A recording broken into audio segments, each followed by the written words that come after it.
And empire building will actually happen in two waves. This wave that we'll be talking about today is the colonial wave, and then in the 19th century, the 1800s, it will be referred to as imperialism. So there's the colonial wave and the imperial wave. So today we'll be talking about the colonial wave in particular.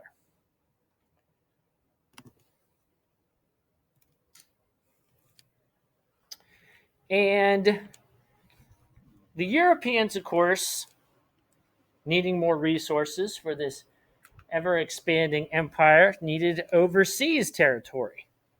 Oh.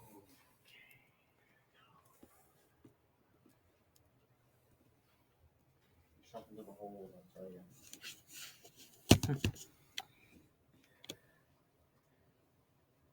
Why do you keep this one on? You have the other one. What? Oh, the glare is terrible. The phase that we're talking about here had begun with discovery and exploration, and then eventually changed into building what are called mercantile empires. So the second stage would be mercantile empires. That is, empires hoping to build up the wealth of the individual nations. So when they went out to start these colonies, they wanted all the natural resources to flow back to the mother country.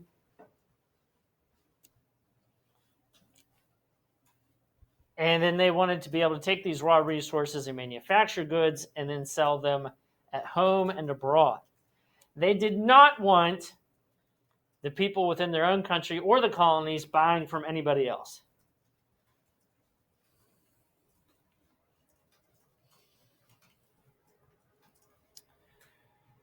Now, as we know from economics, that's extremely inefficient. Math. The empires in this stage, like I said, are mostly going to be concentrated on colonies. And as I mentioned, in the 19th century, that will change to imperialism of Africa and Asia. And then obviously in the 20th century, decolonization. But the main thing that will give the Europeans a source of world domination would be the use of shipping and weaponry.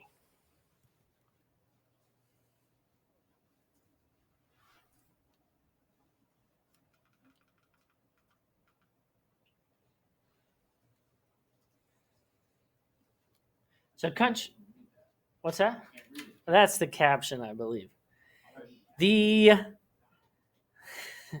says during the 17 overseas empires, the shipping ports like this one would be incredibly important. So countries with a lot of coastline would obviously have a great advantage. So Britain in particular being an island nation, France, Spain, and the Netherlands along the coast. Other countries like Austria were at a bit of a disadvantage.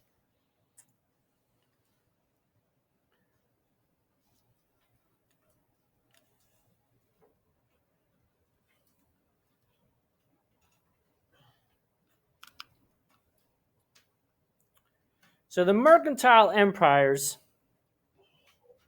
were mostly set up by the 1713 Treaty of Utrecht, which is spelled it's up there on the screen, Utrecht.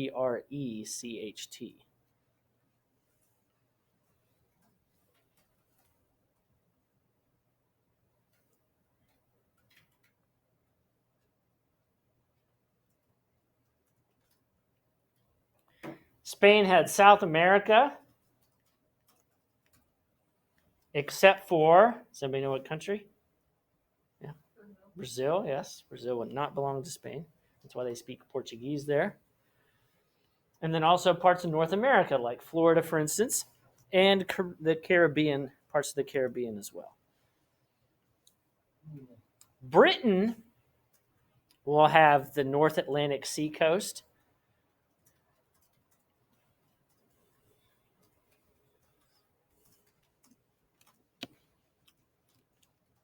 They would also have Caribbean islands.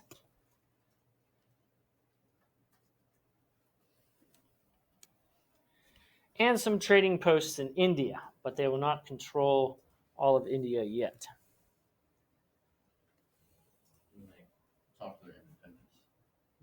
Yes. Not really fought.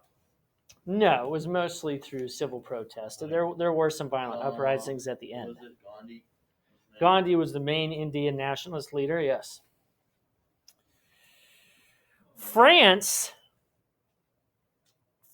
had the St. Lawrence Seaway, Ohio and Mississippi rivers. Oh. They also had the Caribbean islands as well.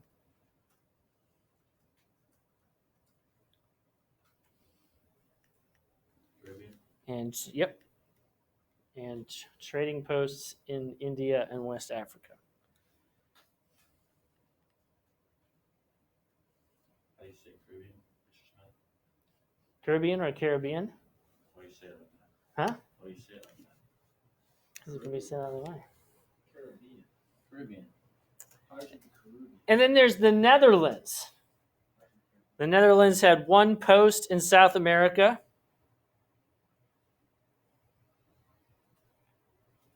San Diego. San Diego would have been part of Spain at the time.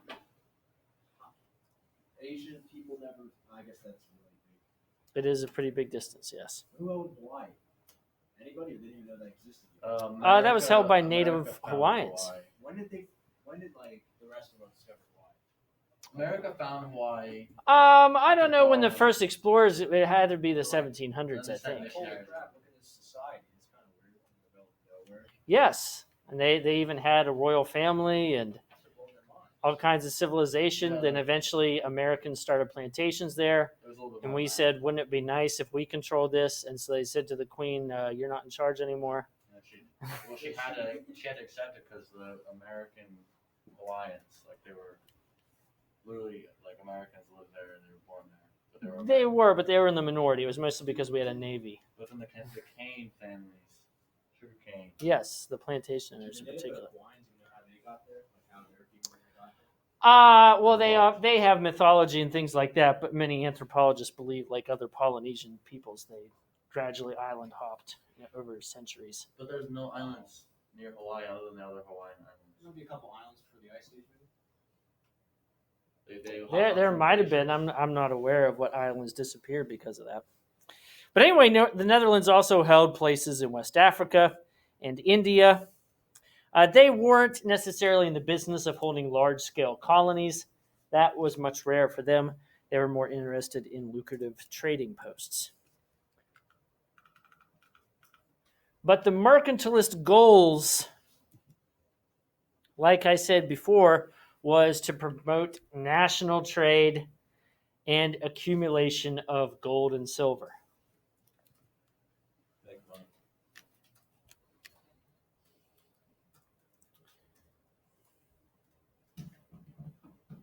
And once again, their colonies were meant to help feed the mother country, and trade with them was limited. In other words, the colonies really couldn't trade with other countries.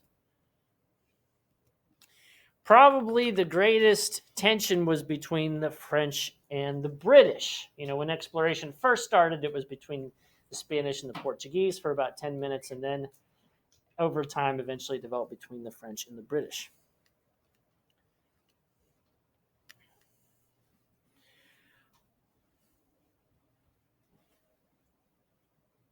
And there are two places of concern between the two groups. One would be the North American river valleys, such as Ohio River Valley, for instance. And the other one would be the West Indies because of the lucrative crops that were grown there.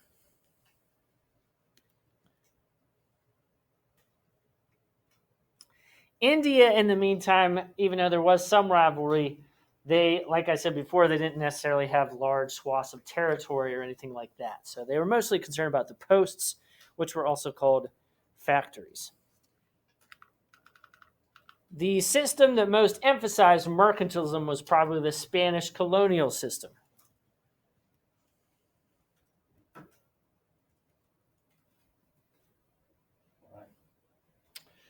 Why? Because they also included specific locations where goods had to flow into on the coast of Spain. So they even controlled exactly where materials would flow in from. And once again, they also banned the usage of other countries' modes of transportation and resources because they did not want interference within their system. Did you have trading pirates where they would like sneak in to trade? Yeah, that still happened.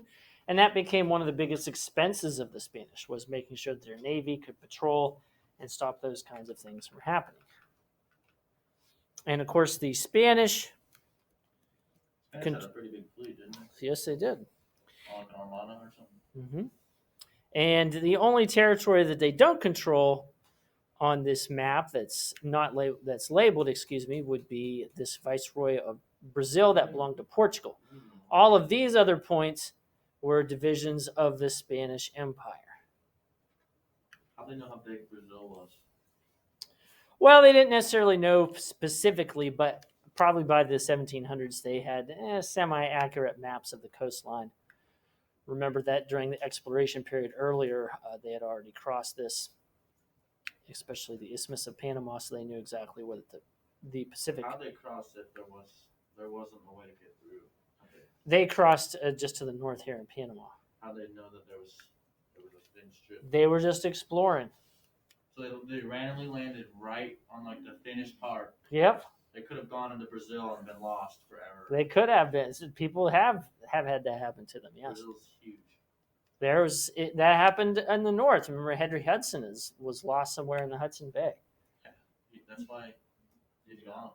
Yeah, if he disappeared, nobody knows what happened to him. He should be swift one, then. He might still be there. Vampire. Trade regulation. That also happened in the north. There were a number of British expeditions that tried to find the elusive North Passage, only to get frozen in the ice. There were a number of ships there could be. No, there is. If global warming does its job, we should eventually see that open up. Maybe that's what they were talking about. I don't know. Russia, Sweden, Norway, they both are eager. All of Russia's them. Preparing, They would love to heavily. have that. What are the chances of a giant bridge between Russia and Alaska? And forming again? No, like them making that- a bridge, like a real, super maybe project. artificial. Like a super project. Oh, an artificial? That would be a huge bridge. It'd be a super project, but I mean, It would be a super. They could probably build towns on. I don't know why they do that. because they could connect Alaska and Russia. Like that would be a significant. Like we would be connected. The whole entire world would be connected. And Then. then you could finally drive from like France to South America. Through Siberia. Well, I mean, there's trains through Siberia. Right. Anyway, trade regulation. In the Spanish system, only one port, for instance, was authorized for American trade. Pirates. We'll talk about pirates. I like pirates. There was a government department that specifically regulated trade with the New World. And it was specifically meant to help out, of course, the business interests within Spain.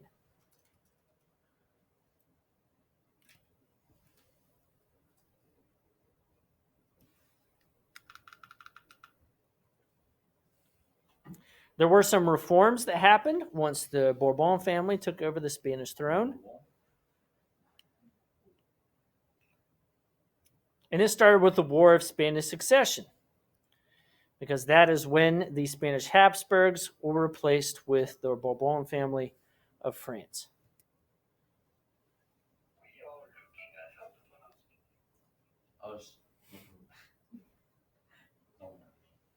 Anyway, Philip V of Spain and his successors tried to revive the decaying business state of Spain.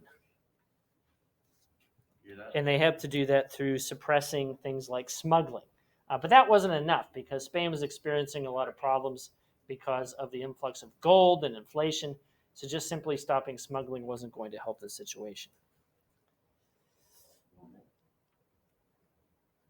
Charles III, which ruled much later, was probably the biggest reformer. But in his efforts to reform kind of distanced Spain from the people that were born in the colonies. Isolated. Yes. What's it called? Isolating? No. Like the hands-off approach. Laissez-faire? No, the other one. Salutary neglect? Yep. Salutary. But anyway, Did you teach us about salutary? No. in American was governments, sixth yeah. grade. I don't even remember what it was. You might have also learned it in 9th grade as well. It's like the thing where the country just doesn't help their like colonies or something. Oh, and they reap the benefits. Yeah. Yes. Of course, salutary neglect. French and Indian. Yes, that's when they changed the policy, yes. But anyway, the Spanish kind of antagonized the people who are of Spanish descent, born in the colonies, because they started treating them like second-class citizens. The people of Spanish descent that were born in the colonies are also known as Creoles, which is spelled Creoles. This kind of started a downward spiral where then the Creoles started to create legal divisions based on ethnic makeup of all other people. I thought they were better. Yes, so they had to basically create a third and fourth and fifth class citizens. And so this was based upon what ancestry you had that was Spanish, or in Brazil's case, Portuguese, and then also what ancestry you might have that is also Native American or African.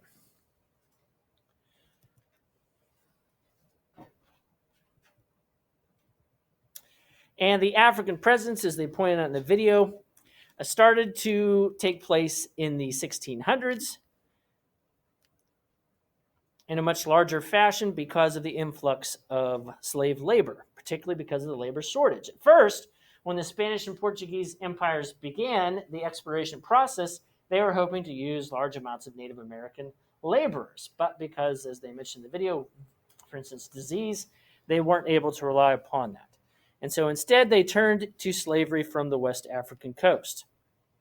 The slave trade grew significantly and was encouraged because at first when they were bringing over slaves, the slaves in turn weren't reproducing that much. So they had to rely on continually trading with the West African coast. Why did they reproduce? Because of the brutal conditions. But what- Malnutrition in particular. Oh, they'd be forced to. Yeah. But more slaves were transported to the West Indies and Brazil than North America. When we think of slavery today, we just think of the southern United States, but actually a lot more were taken to the West Indies and Brazil. For instance, by 1725, 90% of Jamaica were made up of African slaves. The slave trade, of course, was dominated at first by the Portuguese and Spanish, and then later on by the Dutch and English.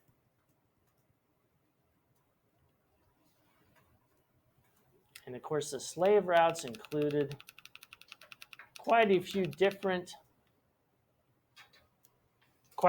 routes. You can see the main ones coming to the Caribbean, and then into Brazil came from the west coast over here. But there were also expeditions that took slaves, as they mentioned in the video, to India, but also some to the East Indies. A small amount of slaves will be brought back to Europe, but not nearly the quantity that were taken to other places in the world. And so about 9 million Africans were brought to the Americas.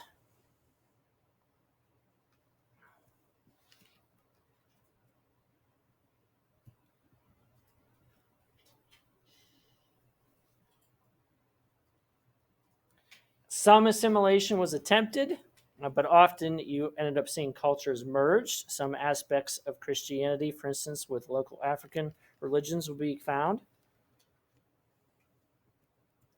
But of course, in order to justify keeping slavery, you did eventually see the development of racial-based laws.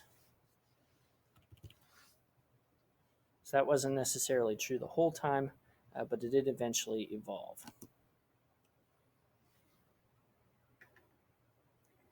So to finish up, and this won't take the entire time, so you can have the remaining class to finish up anything else that you'd like to work on, but going back to that AP5 agriculture, we'll use that EI chart to do the same thing, 10 facts and then 5 interpretations from the second video, which is about warfare in the 18th century or 1700s. Let's just go ahead back to that document once you're done with your notes there for the second video.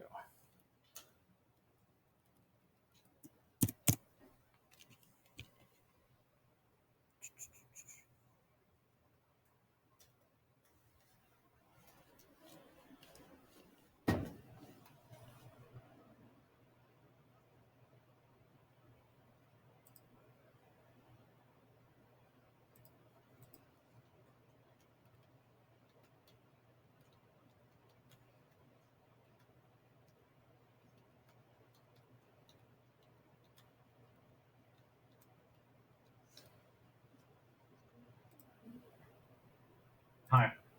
Losing.